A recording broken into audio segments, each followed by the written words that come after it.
Hello mga kaibigan, maligayang pagdating sa aking channel. I'm with you again with a beautiful video. With a heartwarming statement that sparked excitement and celebration among Ken Yaman's fans, inanunsyo ng kanyang pinakamamahal na ina na si Golden Yaman ang kanyang desisyon na bumalik sa Turkey na may pag-asa na maging lola.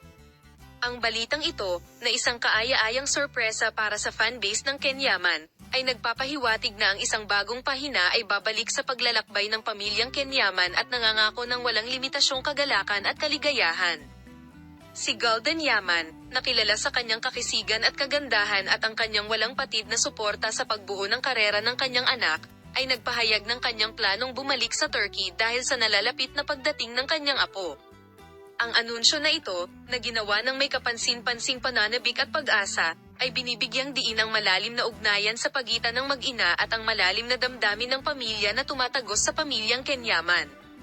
Ang paghahayag na ang charismatic actor na si Ken Yaman, na sumikop sa mga puso sa buong mundo sa kanyang kaakit-akit na mga pagtatanghal at Isha prayer charm, ay nagpapatuloy sa isang paglalakbay bilang ama.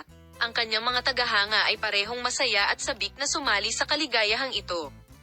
Habang kumakalat ang balita ng pagbabalik ni Golden Yaman sa Turkey, bumubuhos ang magandang pagbati at pagbati mula sa buong mundo.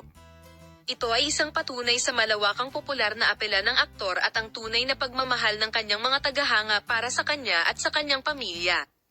Para kay Golden Yaman, ang posibilidad na maging isang lola ay kumakatawan sa isang napakahalagang punto ng pagbabago na inaabangan niya ng walang limitasyong pagmamahal at pag-asa.